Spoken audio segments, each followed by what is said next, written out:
Munini Musumbi William Ruto la ukukite kibila cha Usumbi na ngwatanio ya Kenya Kwanza kutwaisia kwikunia maleve ukambani vala kwi muthenyani wa iyo Evgit Makueni matianie na ndongo ikivathukanyo cia ngwatanio ya Kenya Kwanza.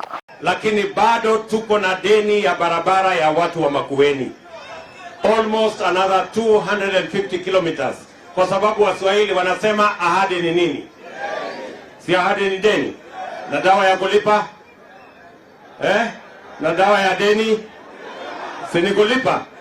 So mimi nataka niwahakikishie deni yetu ya barabara ya watu wa Makueni tutalipa. Tunaelewana? Tukakubaliana ya kwamba wakati tunaunganisha stima za Kenya lazima tuunganishe stima ya watu wa Makueni.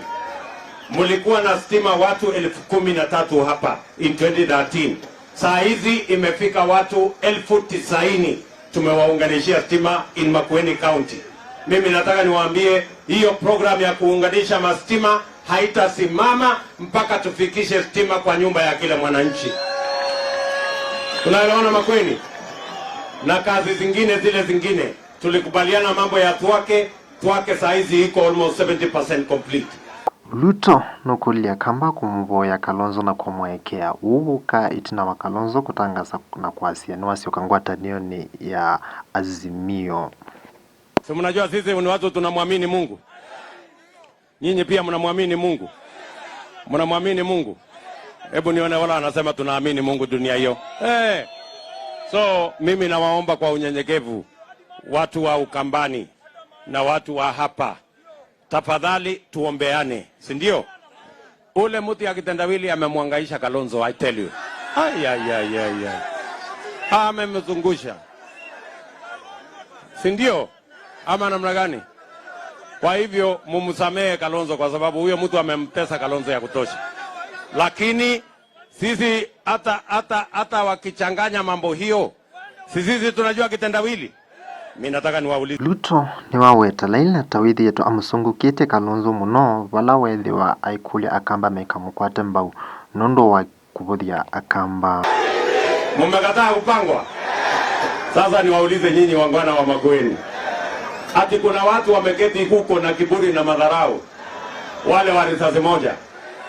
Ati wameketi huko, ati wanataka kutupanga na ule mzee wa kitendawili tena. Yaani, sasa mimi nataka niwaulize wangwana wa Makueni. Tuambiane tu ukweli. Ni wale wa mahoteli na maofisi ndio wataamua ama nyinyi ndio mtaamua? Wale ndio kusema ama nyinyi ndio kusema? Si ndio mtaamua? Si ndio kusema? Sasa nataka niwaambie wale watu wa kiburi na madharau mingi. Mwaka huu tunatengeneza serikali ya Wakenya. Na mwaka huu mtajua hamjui. Ama mnasemaje Makueni? Si wale majamaa watajua hawajui? Watajua? Ati watajua? Ati watajua? Watajua hawajui. Yaani wacha mimi niwaulize watu wa Makueni. Yaani ati yule jamaa wa kitendawili naye thiwa haitavya kamba meka sukumi wala ila nundu ethitwe atena mwikio nambai ya akamba. Hawa watu wanatusukumia kitendawili. Kwani kitendawili ni mgeni kwetu? Nyinyi watu wa Makueni hamumjui? Mnamjua ama mumjui? Si mnamjua? Si ni ule jamaa wa risasi moja? Si ni ule ikifika matokeo ya uchaguzi anakataa? Si ni ule wa kujiapisha? Yule wa kung'oa reli? Yule wa tibi mtiala na ria? Yule ambaye yako na shida na sadaka kanisani? Bwana. Mesha Kimanzi, Gen TV.